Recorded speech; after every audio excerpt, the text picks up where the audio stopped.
As it turns out, the San Francisco 49ers were not overrated as the Dallas Cowboys found out Sunday. Niners advancing to the NFC Championship Game. And what about Levi's Stadium? Does it outclass Jerry's World? All that and more coming up on today's Locked On 49ers. You are Locked On 49ers, your daily San Francisco 49ers podcast, part of the Locked On Podcast Network, your team every day.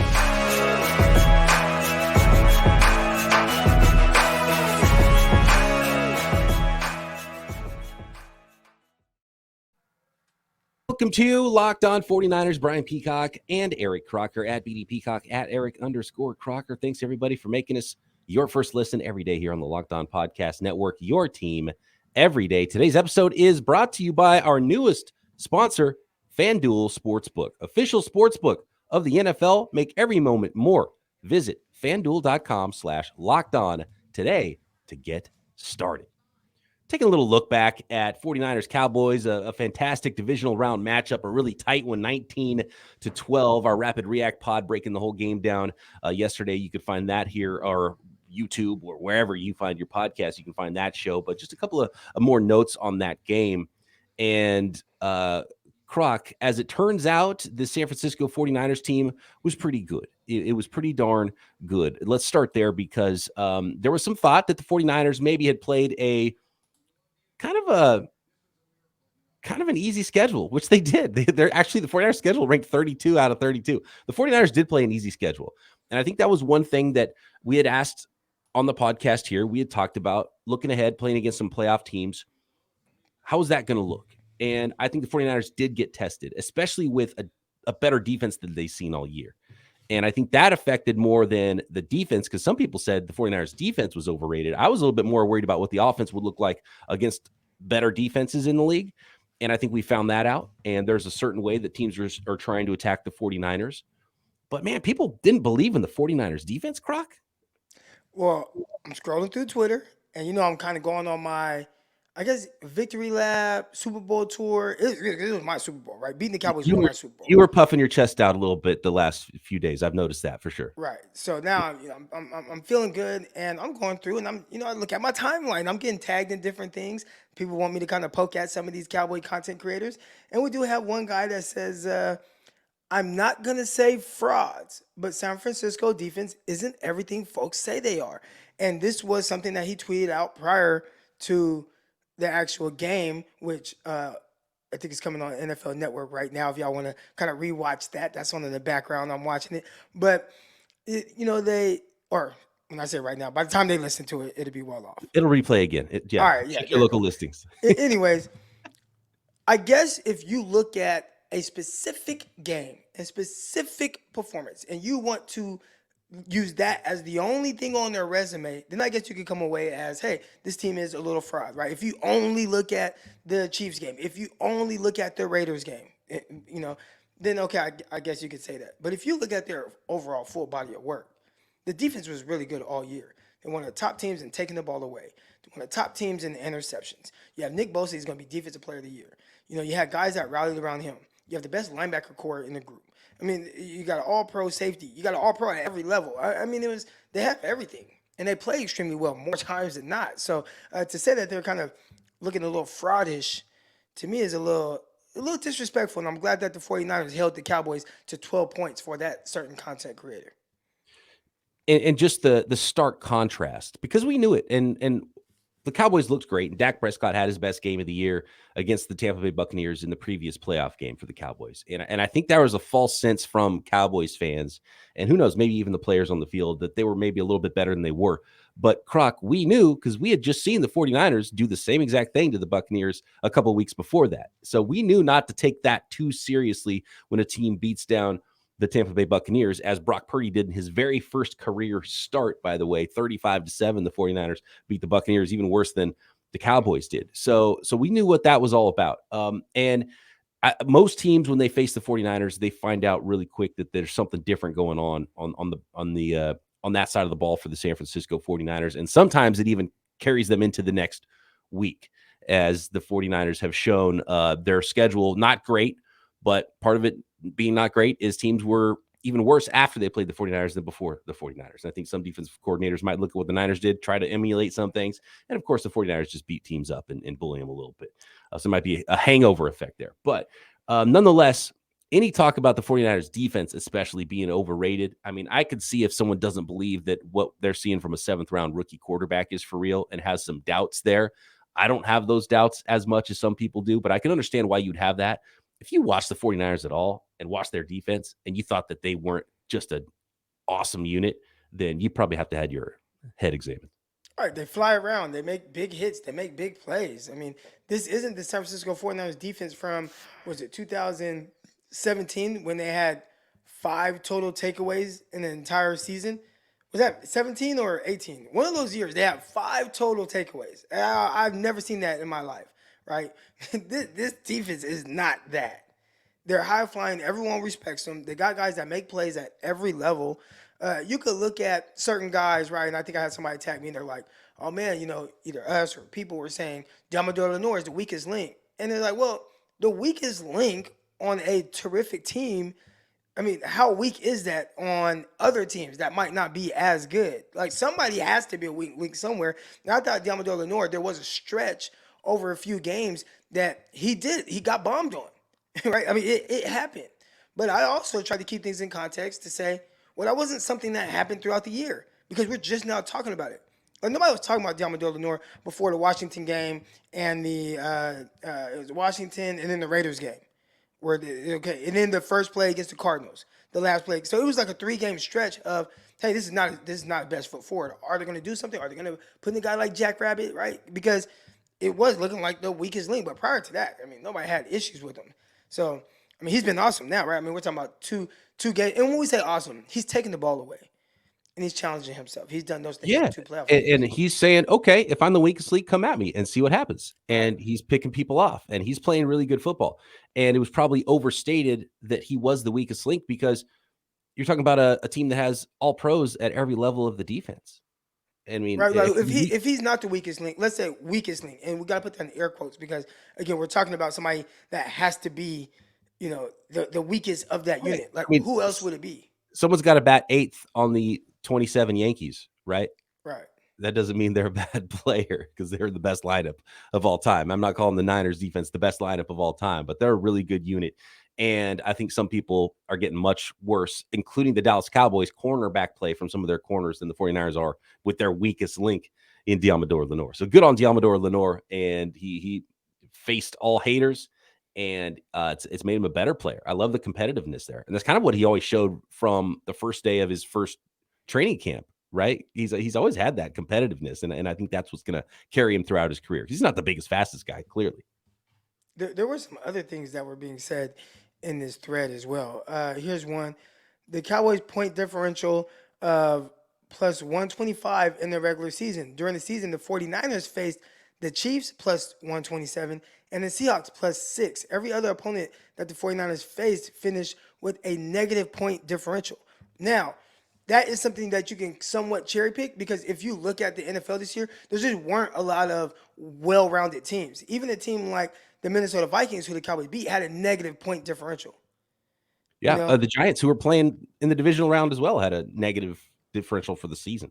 Right. And at the same time, the 49ers took care of business, right? They had the biggest point differential in the league. If you have the worst schedule in the league, you should outscore the entire league if you're a good team, which is exactly what the 49ers did. Right.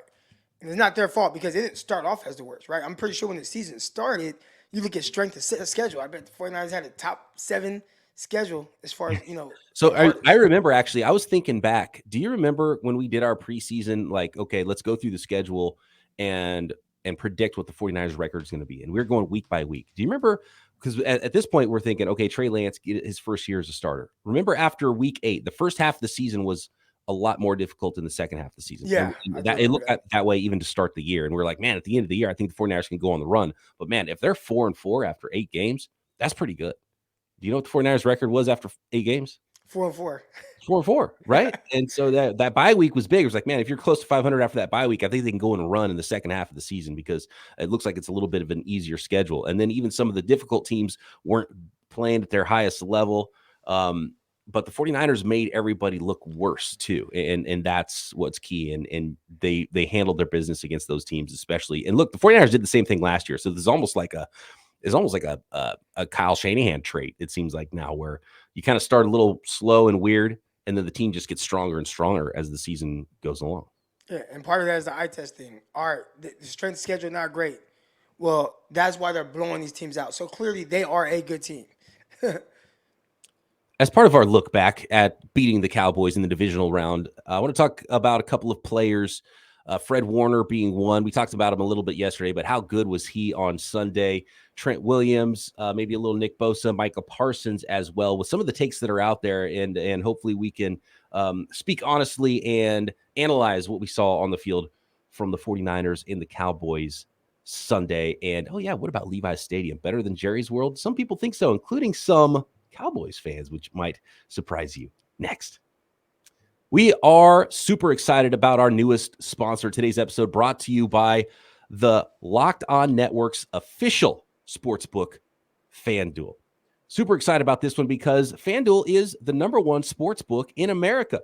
And if you're new to FanDuel, that's even better because they have so many great features to make betting on sports fun and easy. I love the interface, first of all, with FanDuel. When you go there, it's super easy to find whatever you want. I'm on the website right now looking around. You can find, of course, the 49ers, who are underdogs on the road at Philadelphia by 2.5 points. Kansas City, 1.5-point favorites at home over the Cincinnati Bengals. There's weekly specials like both Travis Kelce and George Kittle to each score the first touchdowns in their games. You can get a pretty good payoff for that one. What about Deebo Samuel and A.J. Brown combining for 200-plus receiving yards on the championship weekend? Of course, Super Bowl props, NFL draft props, parlay builder, tons of ways you can bet on the NFL, and not just NFL, but every sport out there. And new customers join today to get started with $150 in free bets guaranteed when you place your first $5 bet. Just sign up at FanDuel.com/locked-on.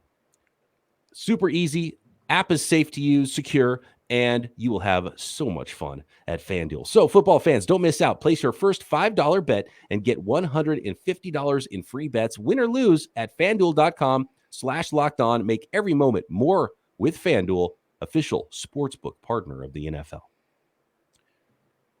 All right, Croc, really quick before we get into some individual performances on the game, I love this one. So one of those content creators you were talking about that does stuff for the Dallas Cowboys, do you like Levi's better than AT&T? Levi's better than Jerry's World? Yeah, so shout out to my guy Jay Tuck. He's a big-time Cowboy content creator. He's always cool. We've chatted on the phone before, but he said, I will say this, and y'all might get mad, and he's talking about his Cowboy fans and followers. He said, I felt more at home as a football fan at Levi Stadium than I ever have felt at AT&T. We are being exploited and robbed from our football culture to the point I don't know if I want season tickets at home next year. So he's all in on the atmosphere that the San Jose, Santa Clara area provided, which is understandable for a playoff game. But I think, 49ers, they've kind of been rocking even before the playoffs started. And, I get it. I went into the comments. I'm looking at some of the mentions, and it's not just him in the stands, which I heard him talk about Jerry's World and other people as well. But they don't like when you're standing up to watch the game. Everybody wants you to sit down. It's not as loud. They're not cheering. Where Santa Clara, San Jose, when I go to the Levi Stadium, people are up. They're cheering. You have the that's another San Francisco 49ers first down. They have things that they bring the fans into. And I think maybe because we're fans of 49ers, we kind of take that for granted. He talked about tailgating, which I think tailgate is pretty cool at Levi Stadium. I like the way it's set up. You think that's better at Levi's than it is at Jerry's World. So whatever it is, the atmosphere that we might just be used to, it seems like opponents are like, hey, man, like this is some good stuff the 49ers have here. That's interesting because the Levi Stadium, when it first opened, it was kind of a soulless building. That was the idea that everyone had.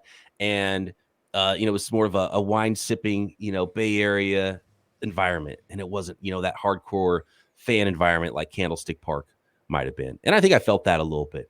But I think you have to live through moments in a stadium. And of course, like, they got that stadium open so fast. It was bare. They've added so much like signage and the museum and so many other things to it. You develop relationships, tailgating, you know where your lot is, you know where your people are now, you know what your section is now. And then also so many big games. I think that's so important for the soul of a building is you were there and you saw this thing happen. You saw this thing happen. You had your heart broken when they lost this game, right? And so building now years and years and years of games and experiences in a stadium, I think is a huge part of what the soul of any sports venue is. And that just takes time. So I think that's maybe part of it. But I'm surprised to hear that he said he felt like it was a better football environment than Jerry's World. And I know Jerry's World's bigger and maybe flashier in some ways. And there's that insane thing hanging out of the middle of the ceiling that punters can hit. But I think one of the problems just with newer venues is they're so expensive and ticket prices are so much and just the economics of sports. I do feel bad because, when we get in those arguments about, okay, how much do you want to pay this player?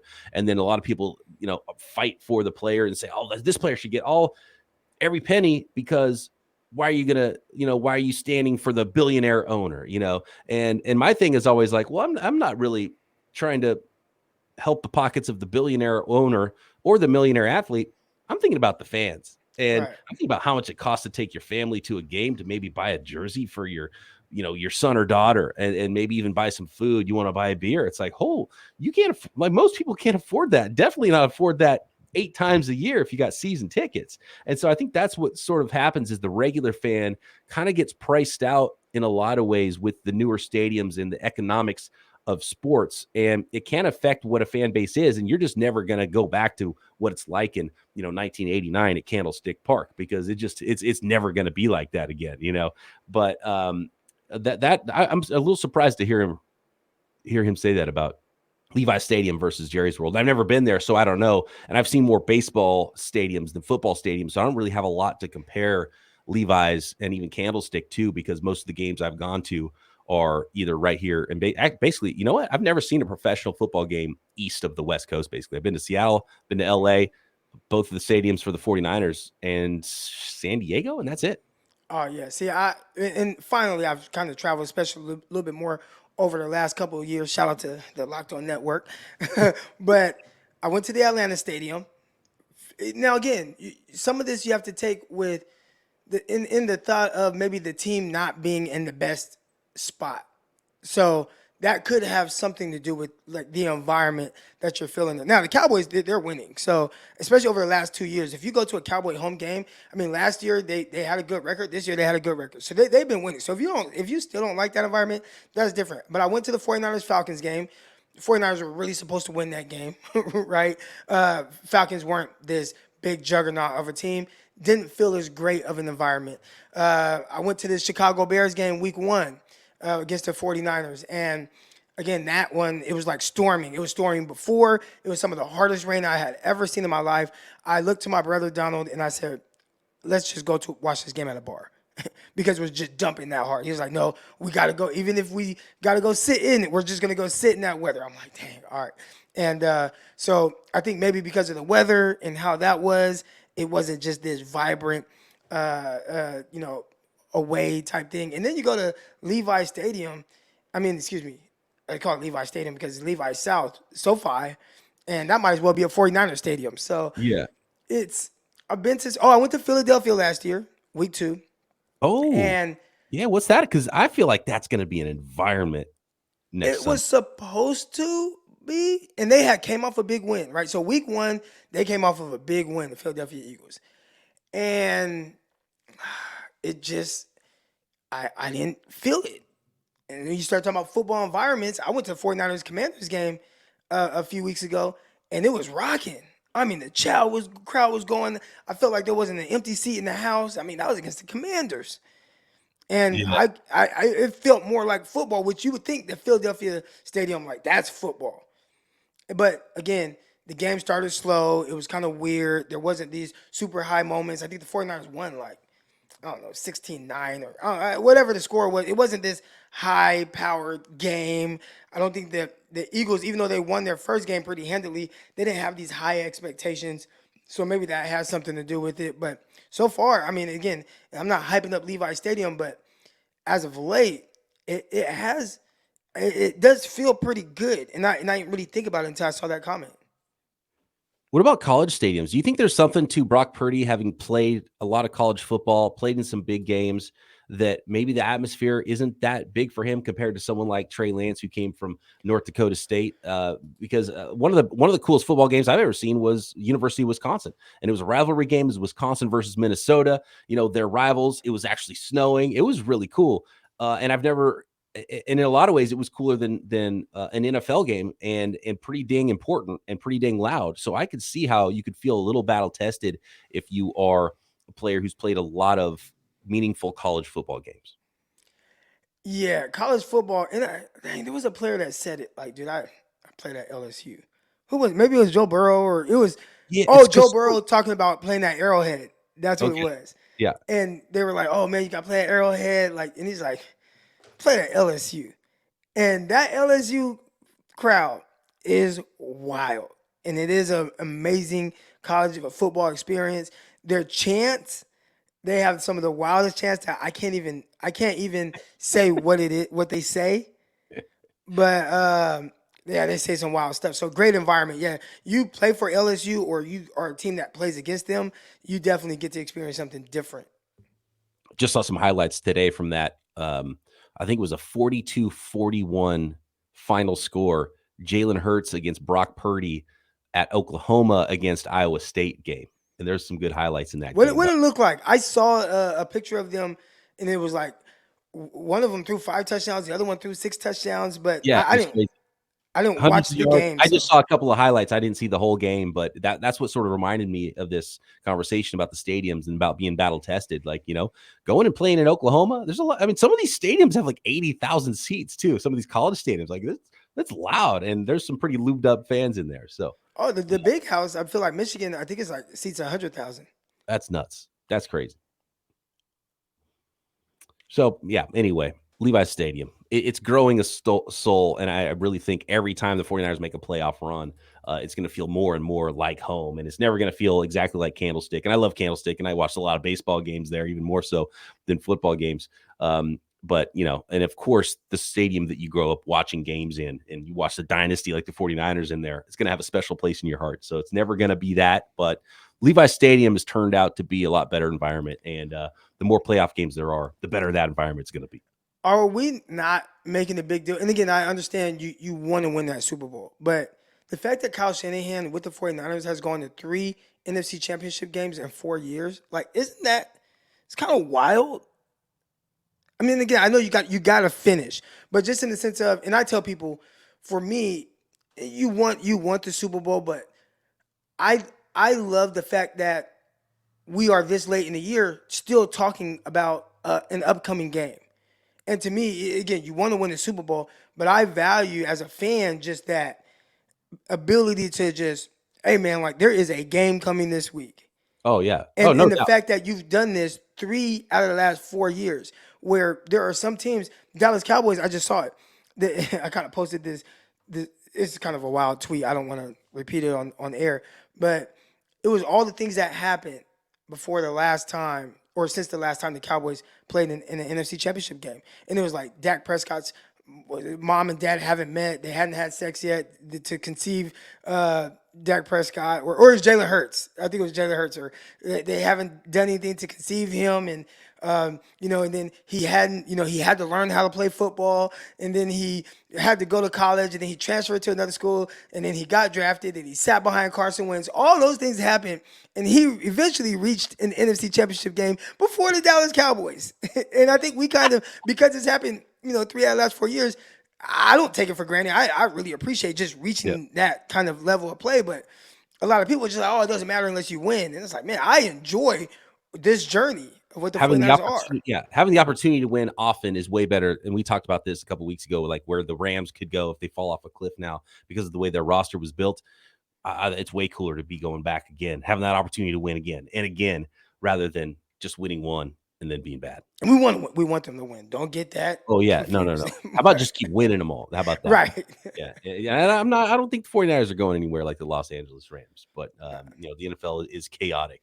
I actually have a good question. You reminded me of something. I want to talk about some individual performances, 49ers, Cowboys wise, but I got a question about Kyle Shanahan and his legacy and what's riding on that this postseason next. Thanks again, everybody, for making Locked On 49ers your first listen every day. Make sure you're subscribed up to the Peacock and Williamson NFL show, Locked On NFL Draft, Locked On NFL podcast. There's daily conversations, the biggest NFL stories every day on the Locked On NFL podcast. It's also the YouTube home of Peacock and Williamson. And of course, even maybe if you're a team that, or you're a fan that just happened to jump onto this Locked On 49ers podcast and you're not even a 49ers fan, or you 49ers fans always know folks that aren't 49ers fans, let them know that their team is covered right here on the Locked On Podcast Network. Croc, do you think that of all the coaches, and I was thinking about this earlier on in the postseason, now we're down to 4 teams and 4 head coaches, but I was thinking about it earlier on. Is this postseason, like, does it mean more for Kyle Shanahan to win a Super Bowl than the other coaches? Just because he hasn't, because if no matter what reason it is, it's going to be this way. If Kyle Shanahan either loses this week or the 49ers lose in the Super Bowl and Kyle Shanahan doesn't win a Super Bowl, he's going to get the tag of the coach that can't win the big game, right? And basically he becomes what Andy Reid was in Philadelphia. Right. Before Andy Reid finally got his Super Bowl title with the Kansas City Chiefs. And I feel like of all, because Andy's already got his, but Andy could really cement himself 2-time Super Bowl champion. It's important to any coach to win a Super Bowl. I mean, it's huge for your career. But I feel like there's a little bit more for Kyle Shanahan even than the others. Yeah, I like that you brought up Andy Reid, because that just kind of shows, you're going to get tagged with that until you do it.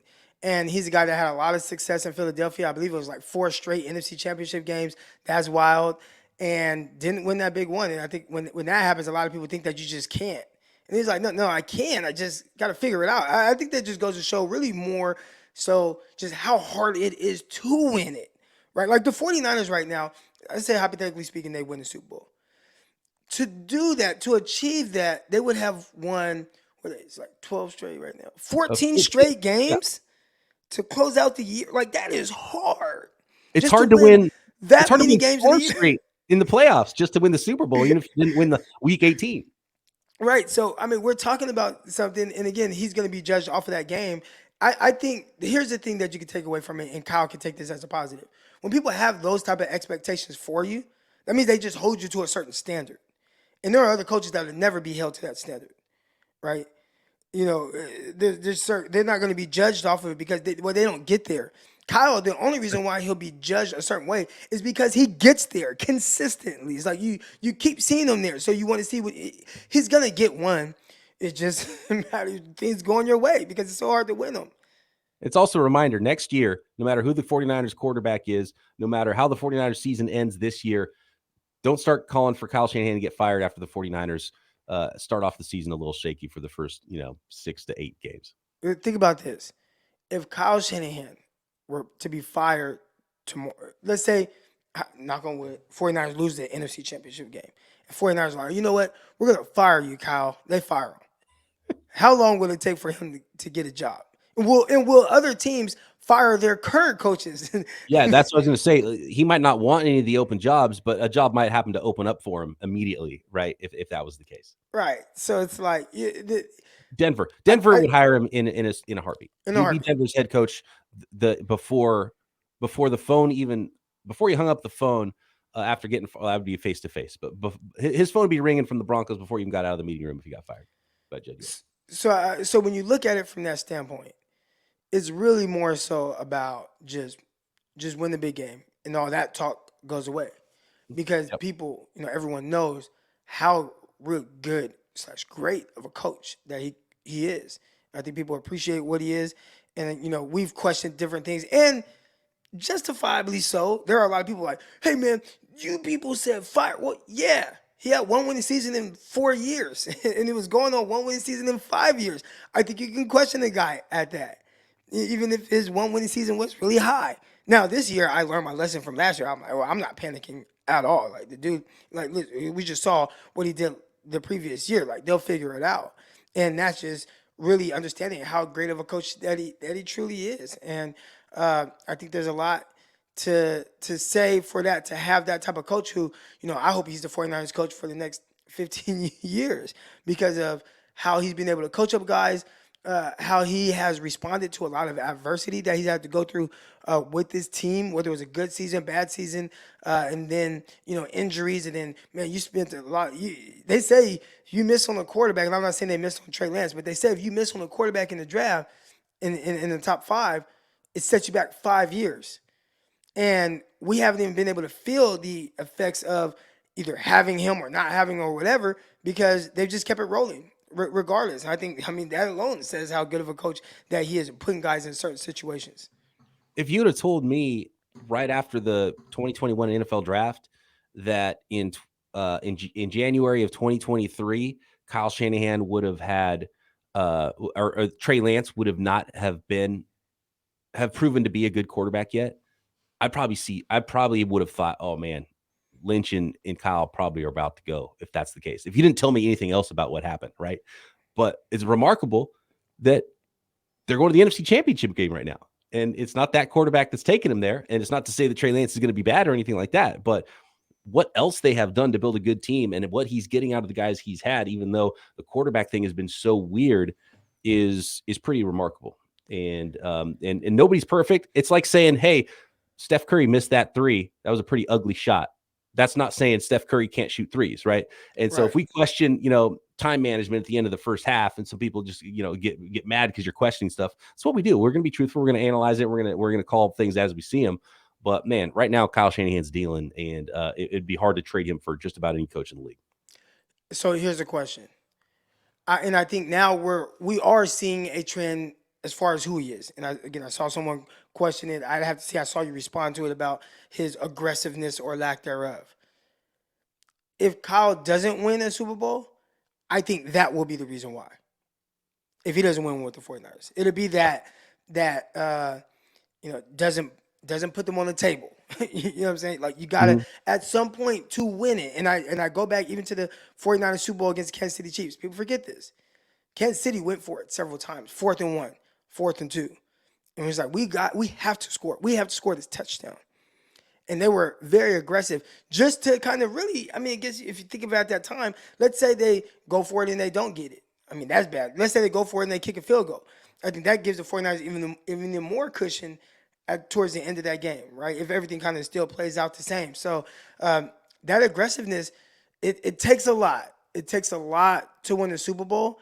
But if he doesn't, I think it'd be because he just kind of shells up in this moment, and people will gloss over it, but it was something pivotal. And he did it let's say week 1. Week 1, I believe the 49ers, they were up on Chicago. Remember, they started off 10-0. Yeah, and then 10-0. I think it was 10-7.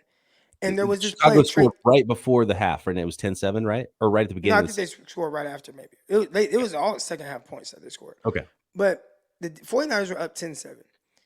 And Trey Lance took off and ran the ball and was 1 yard short. He was right around midfield, 1 yard short of the first down marker. And Kyle punted the ball away. And it's things like that where you kind of look and say, like, dude, you got to be a little bit more aggressive in this situation. And I think if he doesn't win it, because the room for mistake and error in a Super Bowl are very minimal, and you only have so many opportunities, unless you just have Patrick Mahomes. And that's kind of what. And look, and part of it was Kyle Shanahan knows he doesn't have Mahomes, and the other team does, so that might play into it. But it was funny because we were talking about the comparisons in coaching careers with Andy Reid and Kyle Shanahan, and that was when Andy Reid got his Super Bowl. He was being aggressive, and Kyle was a little more conservative, right? So does Kyle learn from that? Be more aggressive, and he gets his Super Bowl win. Well, and again, I always remember this because I just thought it was so wild. But the Kansas City Chiefs, they're in the playoffs. They're playing against the Cleveland Browns. Patrick Mahomes got knocked out that game. And in comes Chad Henne. And it's midfield. The Browns are down 3 points or so. And I think Kansas City was actually in their own territory. They might have been on like the minus 45-yard line. It's 4th and 2. And he goes for it with Chad Henne at quarterback. In a situation, nobody would have judged him at all if he punted the ball away and said, all right, we're up 3 or up 4 points, whatever it is, play defense. But he said, no, I'm going to end this game right now. And he had his play that he loves, and he went to it. Tyreek Hill caught the ball, first down, ball game. And it's just to have those cojones, just that mindset. I mean, it takes a lot to do that. You know? Yep. All right. Well, we didn't have time to get into some of those individual performances. Of course, we can chat about those things tomorrow with our good friend Nicholas Winkler on another Winky Wednesday. Thank you, everybody, for making Locked On 49ers your first listen every day here on the Locked On Podcast Network. Croc and I back tomorrow. Start to get ready for those Philadelphia Eagles right here. Locked On 49ers.